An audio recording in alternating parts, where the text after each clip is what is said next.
Welcome to রাফিস English. প্রথমেই বলবো, আজকের এই ভিডিওটা ছোট থেকে বড় সবার জন্যই কিন্তু অনেক গুরুত্বপূর্ণ। আজকে আমরা যে জিনিসটা শিখব সেটা হলো বাংলা বর্ণের ইংরেজি প্রতিবর্ণ। এই ভিডিওটার জন্য তোমরা অনেকেই আমাকে রিকোয়েস্ট করেছো, তাই আজকে আর দেরি না করে এই ক্লাসটি নিয়ে আসলাম।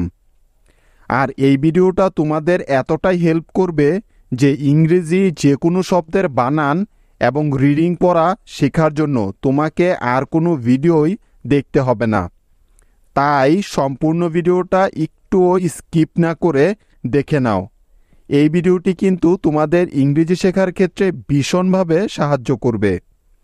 আমাদের মধ্যে এমন অনেক বড়রাও আছেন যারা হয়তো নিজেদের নামটা ইংরেজিতে লিখতে পারেন না, আবার অন্যকেও জিজ্ঞেস করতে পারে না, লজ্জা পায়।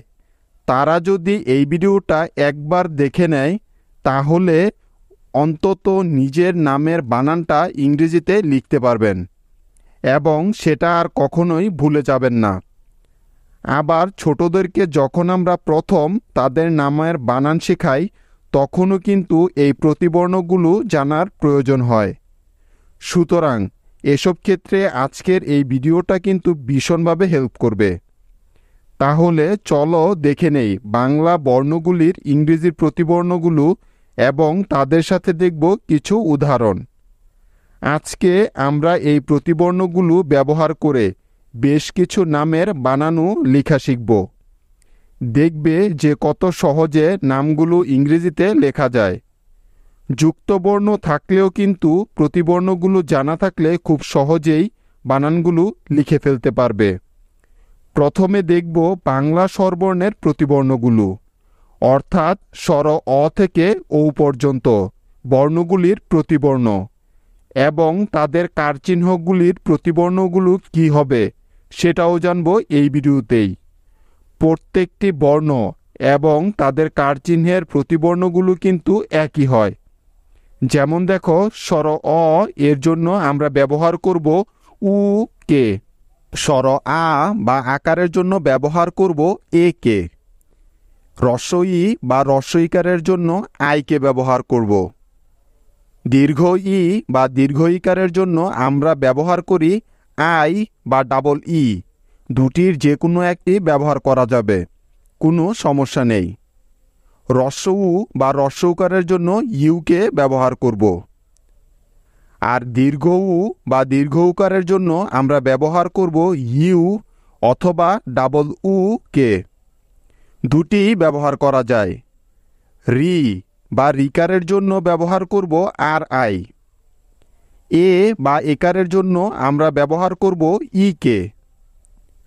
ওই বা ঐকারের জন্য আমরা ব্যবহার করব উ আই।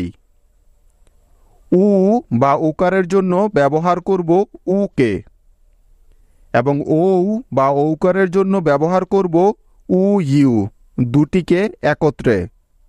অর্থাৎ কারো নামের বানানে যদি ঔকার থাকে আমরা যখন ইংরেজিতে বানানটা লিখব তখন আমরা ঔকারের পরিবর্তে লিখব উ ইউ একত্রে। ঠিক আছে, এবার দেখব আমরা বাকি বর্ণগুলো, অর্থাৎ ব্যঞ্জন বর্ণগুলির ইংরেজি প্রতিবর্ণ, মানে ক থেকে চন্দ্রবিন্দু পর্যন্ত বর্ণগুলির প্রতিবর্ণ কি হবে সেটাই এখন দেখব। এখানে একটি বিষয় ভালো করে বোঝার চেষ্টা করো। আমরা জানি বাংলা ব্যঞ্জন বর্ণগুলো স্বরবর্ণ ছাড়া উচ্চারিত হতে পারে না, কিন্তু ইংরেজিতে এই বিষয়টি সম্পূর্ণ ভিন্ন, আলাদা। অর্থাৎ ইংরেজি বর্ণগুলো স্বরবর্ণ ছাড়াই উচ্চারিত হতে পারে। তাই এখানে স্বরবর্ণ ছাড়া শুধুমাত্র ব্যঞ্জন বর্ণটি যখন আমরা ব্যবহার করব তখন তার ইংরেজি প্রতিবর্ণ কি হবে সেটাই এখানে লেখা আছে। হয়তো এখনও অনেকে এই বিষয়টি বুঝতে পারেননি। যদি একটু লক্ষ্য করেন তাহলে দেখবেন প্রতিটি ব্যঞ্জন বর্ণের নিচে একটি হর্ষ চিহ্ন আছে। অর্থাৎ এখানে যে বর্ণের উচ্চারণ সেটা ক এরকম না করে আমরা করব ক ক। তার মানে এখানে কিন্তু ক বর্ণটির মধ্যে অ এর উচ্চারণ নেই, অর্থাৎ অ স্বরটি উজ্জ্ব আছে। সুতরাং আমরা যখন কোনো শব্দের বানান লিখতে গিয়ে ক এই বর্ণটি লিখব তখন আমরা কে এর সাথে এই যে অ সাউন্ডটা উচ্চারণ করলাম তাই কে এর সাথে আমাদের নিতে হবে একটি উকে। তাহলে সম্পূর্ণ ক সাউন্ডের জন্য কি নিতে হবে? কে উ একসাথে। আর যদি আমরা লিখতে চাই কা তাহলে নিতে হবে কে এবং এ। আর যদি কি লিখতে চাই তাহলে নিব কে আই। তাহলে ক অর্থাৎ স্বরবর্ণ ছাড়া তার যে উচ্চারণ সেই বর্ণটির ইংরেজি প্রতিবর্ণ এখানে দেয়া আছে কে। উদাহরণগুলো দেখলে সম্পূর্ণ বিষয়টি ক্লিয়ার হয়ে যাবে। তাই একটু ধৈর্য ধরে সম্পূর্ণ ভিডিওটি দেখার চেষ্টা করো। আশা করি তোমাদের অনেক উপকার হবে। তো দেখো ক এটার জন্য আমরা ব্যবহার করব কে কে। খ খ এর জন্য ব্যবহার করব কে এইচ। কিন্তু খ এটা যখন আমরা লিখতে চাইব তখন লিখতে হবে কে এইচ ও খ। পরেরটা দেখো গ গ এর জন্য আমরা ব্যবহার করব জি। তার মানে গ এই বর্ণটির জন্য আমাদের ব্যবহার করতে হবে জি এবং উ।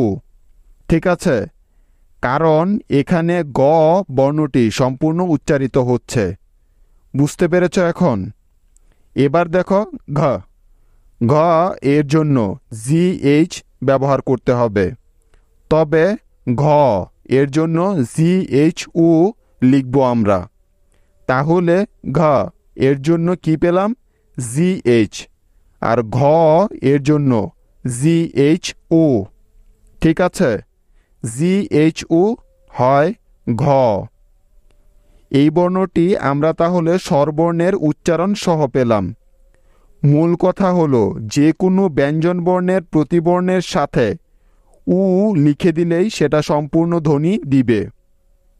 পরের বর্ণটা দেখো চ চ এর জন্য সি এইচ।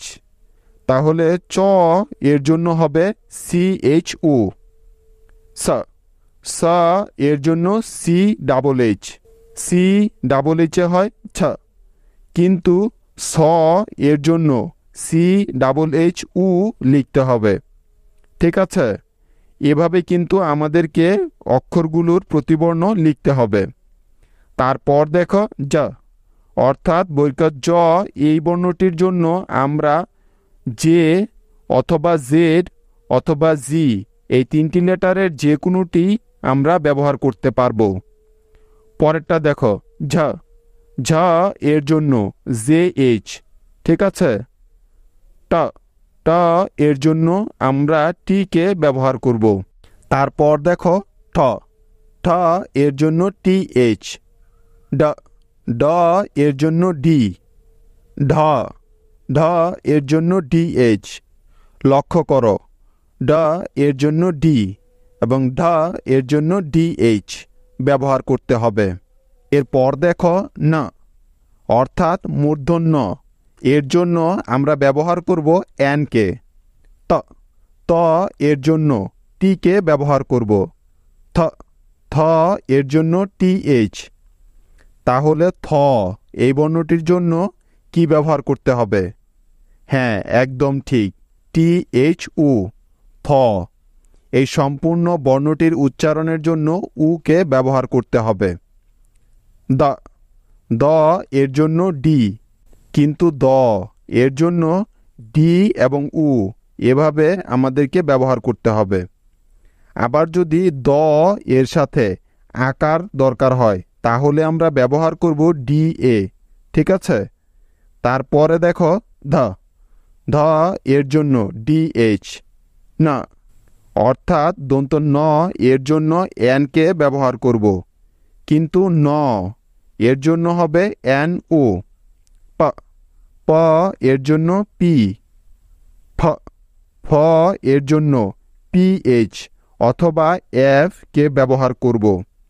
তবে ফ অর্থাৎ পুরোপুরি ফ সাউন্ডের জন্য এই সম্পূর্ণ উচ্চারণটির জন্য পি এইচ ও অথবা এফ ও কে ব্যবহার করতে হবে। তারপর দেখো ব ব এর জন্য আমরা বি কে ব্যবহার করি। তারপর দেখো ভ এর জন্য বিএইচ কেও ব্যবহার করা হয়, আবার ভি কেও ব্যবহার করা হয়। এবার দেখো মা এর জন্য এম, অন্তস্থ জ অর্থাৎ জ এর জন্য কখনো জে আবার কখনো ওয়াইকেও ব্যবহার করা হয়।